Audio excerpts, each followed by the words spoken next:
যে ডিসেম্বর থেকে জুনের মধ্যে সরকার যে সময়সীমার মধ্যে নির্বাচন আয়োজন করতে চায় তাতে আমাদের আপত্তির কোনো জায়গা নেই। আমরা শ্রদ্ধার সঙ্গে স্মরণ করছি আমাদের হাজারো শহীদদের, যাদের রক্তের বিনিময়ে এক নতুন বাংলাদেশে 1 বছর পূর্তির পরে আমরা নতুন বাংলাদেশের স্বপ্নকে জারি দেখতে পেরেছি।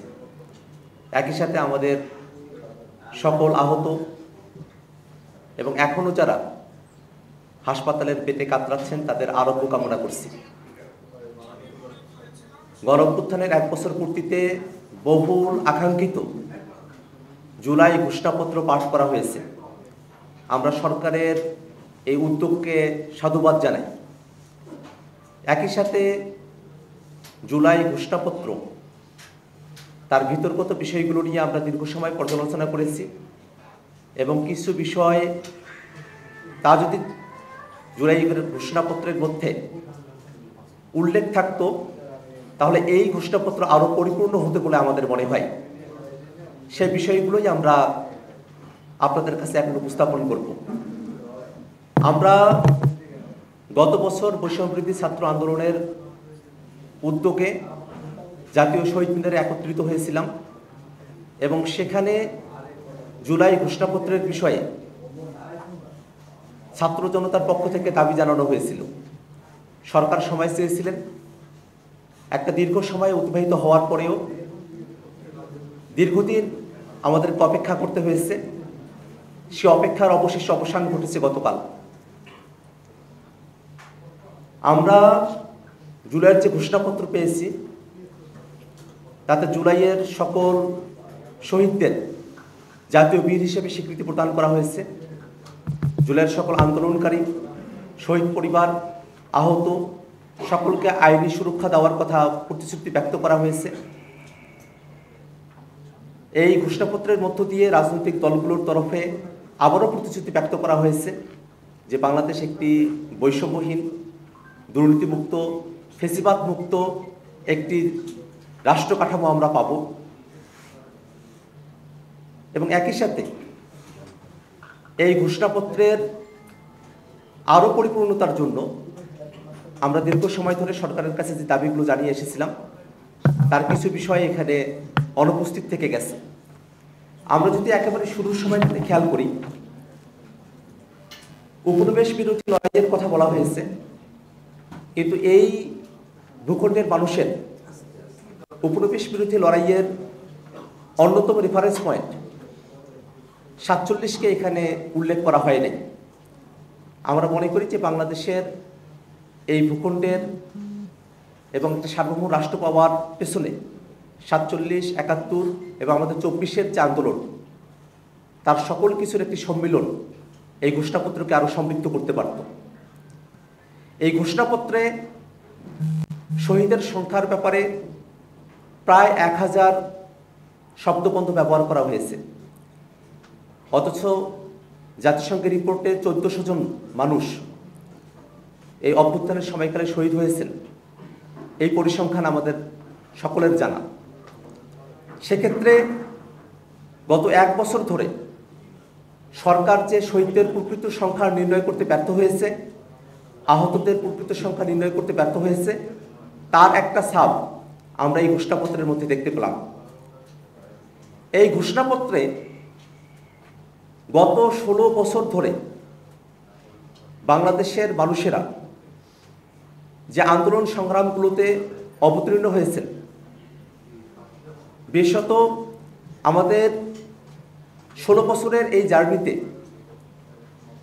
রাষ্ট্রীয় গুরুত্বপূর্ণ যে বিষয়গুলো জাতির কাছে আমাদের কাছে মনে হয়েছে তার অনেকগুলো বিষয় এখানে অনুপস্থিত থেকে গেছে। পিলখানা হত্যাকাণ্ড,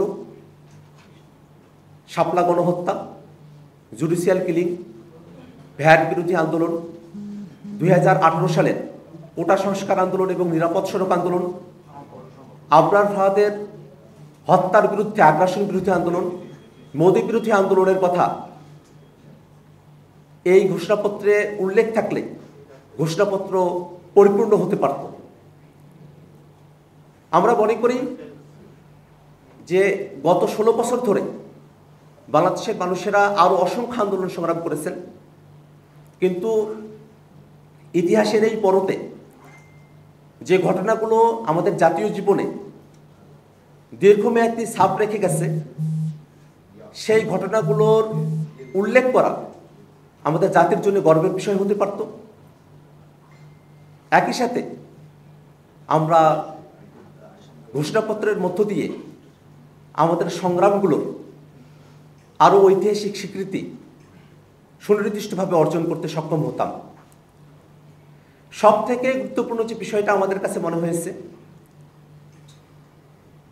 এই ঘোষণাপত্রের 25 এবং 27 নম্বর পয়েন্টে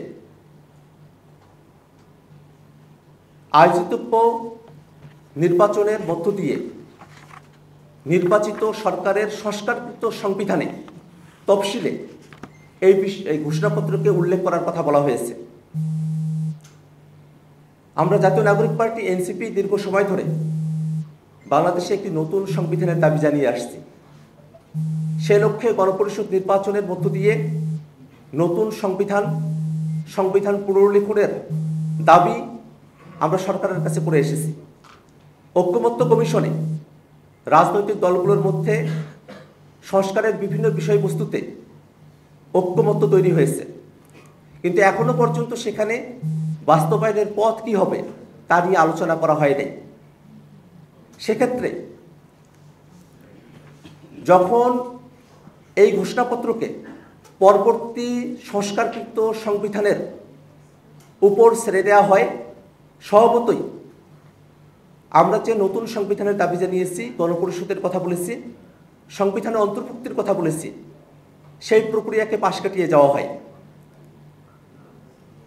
আমরা এখনো দাবি জানাই যে বাংলাদেশে যে নতুন রাজনৈতিক জনগোষ্ঠীর আবির্ভাব ঘটেছে, তাদের অভিপ্রায়কে ধারণ করতে একটি নতুন সংবিধানই আমাদের জন্য সমাধান,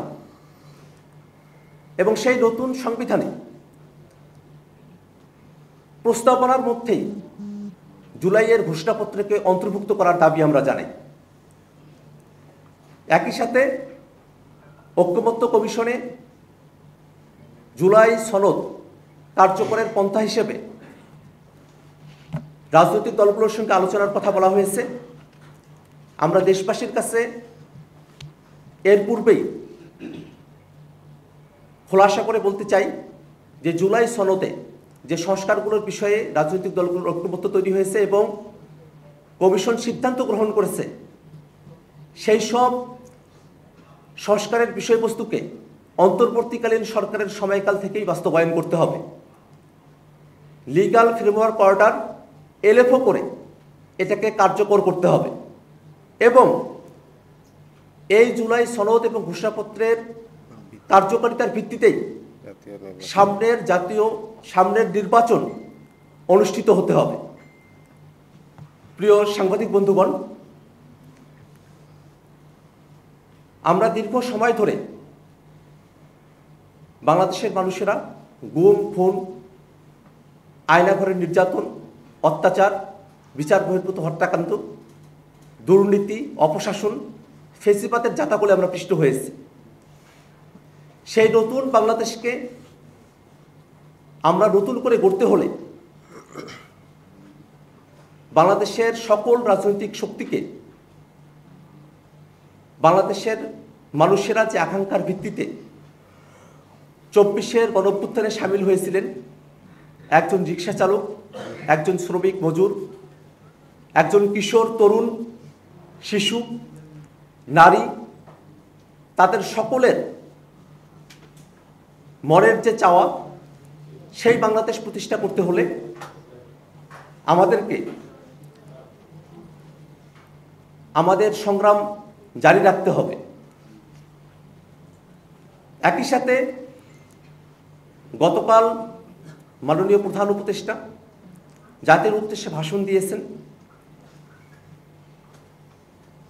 ফেব্রুয়ারিতে নির্বাচনের সময়সীমার কথা উল্লেখ করেছেন। আমরা মনে করি এবং পূর্বেও আমরা বারবার ব্যক্ত করেছি যে ডিসেম্বর থেকে জুনের মধ্যে সরকার যে সময়সীমার মধ্যে নির্বাচন আয়োজন করতে চায় তাতে আমাদের আপত্তির কোনো জায়গা নেই, কিন্তু নির্বাচন আয়োজনের পূর্বে সরকারের অবশ্য পালনীয় কিছু কর্তব্যের জায়গা রয়েছে। এ সরকার গণহত্যাকারীদের বিচার করা এবং রাষ্ট্র কাঠামোর গুণগত পরিবর্তনের জন্য সংস্কারের ম্যান্ডেট নিয়ে সরকারের যাত্রা শুরু হয়েছে। অতএব নির্বাচনের পূর্বেই বিচারকে দৃশ্যমান করা এবং সংস্কারকে বাস্তবায়ন করা এ সরকারের অবশ্য কর্তব্য। একই সাথে নির্বাচনের পূর্বেই মাঠ প্রশাসনের নিরপেক্ষতা নিশ্চিত করা এবং লেভেল প্লেইং ফিল্ড নিশ্চিত করা অবশ্যই সরকারকে আমাদের কাছে প্রতিশ্রুতি ব্যক্ত করতে হবে এবং নির্বাচনের পূর্বেই সংস্কার বিচারকে দৃশ্যমান করা, মাঠ প্রশাসনের নিরপেক্ষতা নিশ্চিত করা, লেভেল প্লেইং ফিল্ড নিশ্চিত করার নিশ্চয়তা আমাদেরকে দিতে হবে। সাংবাদিক বন্ধুগণ, আমরা এই জুলাই ঘোষণাপত্রে যে প্রতিশ্রুতিগুলো ব্যক্ত করেছি সেগুলো যেন বাংলাদেশে অবশ্যই বাস্তবায়িত হয়, সেই শপথ যেন বাংলাদেশের সকল রাজনৈতিক দল এবং বাংলাদেশের সকল মানুষের পক্ষ থেকে বারংবার বিবৃত হতে থাকে। 24 জুলাই অভ্যুত্থান বাংলাদেশে যে নতুন দিগন্তের সূচনা করেছে সেটা যেন যুগ যুগান্তরে আমাদের ভবিষ্যৎ প্রজন্মকে অনুপ্রাণিত করতে পারে, এই আশাবাদ আমরা ব্যক্ত করছি।